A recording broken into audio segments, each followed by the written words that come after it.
పండి రాజశేఖర రెడ్డి గారిని చూశారు, ఆయన పరిపాలన కూడా చూశారు. అంటే ఆయన తనయుడిగా ఉన్న వైసీపీ అధినేత వైఎస్ జగన్మోహన్ రెడ్డికి రాష్ట్రాన్ని పాలించే అవకాశం వస్తే రాజశేఖర రెడ్డిని మరిపించేలా పాలించగలంటారా? పాలిస్తే కదండి పోల్చడానికి. అంటే ఇప్పుడు ఆయన సమర్థన చూసారు, ఒక పార్టీ అధ్యక్షునిగా అతను అసెంబ్లీలో మాట్లాడే వ్యవహార శైలిగా అట్లా చెప్పడానికి సాధ్యమే కాదు. ఎందుకంటే నెహ్రూ చనిపోయిన రోజుల్లో ప్రతి ఒక్కరూ ఎవరబ్బా నెహ్రూకు దీటైన నాయకత్వం ఇంకా భారతదేశంలో ఉందా లేదా అన్నారు.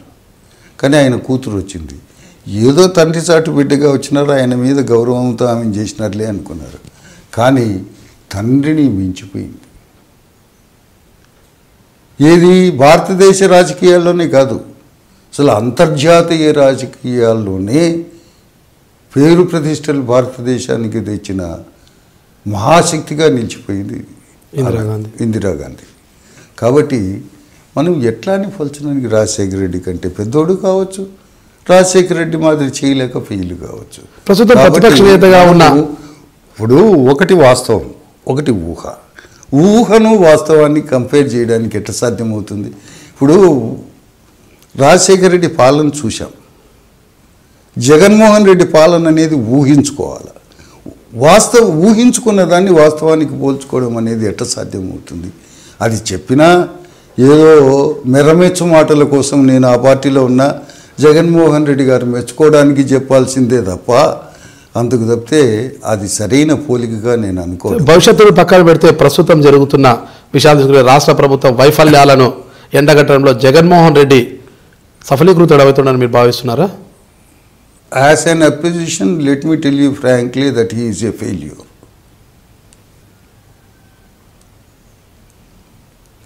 ఎందుకు ఫెయిల్యూర్ అవుతున్నారు అనుకుంటున్నారు? ఆయన ఒకటే తీసుకుంటున్నారు. ఆయన తీసుకునేది ఏమిటంటే అవతలోళ్ళు కూడా అవినీతి పరులే అని నిరూపించడానికని నానాయాతన పడుతున్నాడు. అసెంబ్లీ టైం అంతా దానికే వేస్ట్ చేస్తున్నారు. మీకు దండిగా ఉన్నాయి. ఆ సబ్జెక్టుల లేకే ప్రజలకు సంబంధించిన వాటి లేక ఆయన పోవడం లేదు. ఎందుకంటే ఆయనకు బహుశా ఏదన్నా మనసులో ఏముందో, ఎందుకంటే తన మీద ఏదో ఛార్జెస్ వచ్చినాయి, సిబిఐ ఎంక్వైరీ జరుగుతుంది కాబట్టి అది వాళ్ళు ఎక్కడ ప్రచారం చేస్తారో వాళ్ళు కూడా అట్లాంటి అనిపించాలనే ప్రయత్నమో ఏమో నాకైతే తెలియదు. కానీ అది పెద్ద బలహీనత అయిపోయింది పార్టీకి అనేది. ఇప్పుడు నేను ఇంతాక మీకు చెప్పాను, గుంటూరు ఇన్ని కల్తీ వ్యాపారాలు జరుగుతున్నాయి, దాంటి గురించి ఆయన ఇంతవరకు ప్రశ్నించలే. రేపు వచ్చే అసెంబ్లీలో ఏమన్నా ప్రశ్నిస్తారో ఏమో తెలియదు. నీటి వ్యవహారం ఉంది, ఇంత గందరగోళం జరుగుతుంది, గోల్మాల్ జరుగుతుంది, దాంటిని గురించి ఆయన ఎప్పుడు ప్రశ్నించిన పాపన్న పోయినట్టు నాకు అనిపించలే. ఇంకొకటి, ఇప్పుడు ఉపాధి హామీ కింద కొన్ని పనులు పెడతా ఉంది. యాక్చువల్గా అది స్టేట్ గవర్నమెంట్ డబ్బు కాదు, సెంట్రల్ గవర్నమెంట్ నుండి వచ్చే డబ్బు. కానీ డబ్బు వాళ్ళది, నిబంధనలు మాత్రం స్టేట్ గవర్నమెంట్. రోడ్లు వేస్తున్నారు, దాంట్లో సిమెంట్ రోడ్లు, దాంట్లకు వెడల్పు ఎంత ఇచ్చినారు మీరు ఆశ్చర్యపోతారు. 2.5 అడుగు వెడల్పుతో వేయమని ఇచ్చినారు, అంతకు మించడానికి వీల్లేదు.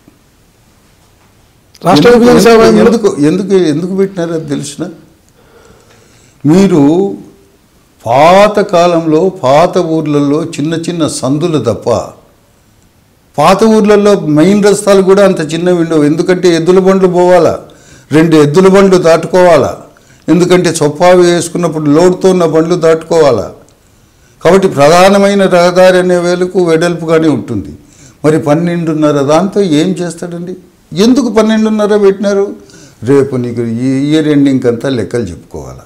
ఎందుకంటే మేము ఇన్ని వేల కిలోమీటర్లు వేసినాము అనేది, నీకు విడ్త్ తగ్గిస్తే కిలోమీటర్లు లెంగ్త్ చేస్తుంది.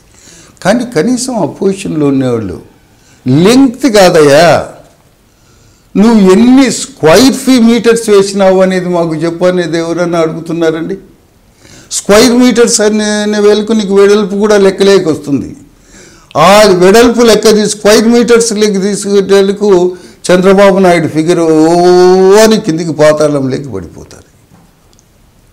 మరి అంత సులువైన ప్రశ్న ఎందుకు వేయలేకుండా ఉంది అపోజిషన్గా ఉండి మేము? నేను మీ రమణారెడ్డిని రచయితను, ప్రొద్దుటూరు మాజీ ఎమ్మెల్యేను. మీరు చూస్తున్నారు ఐ డ్రీమ్ న్యూస్.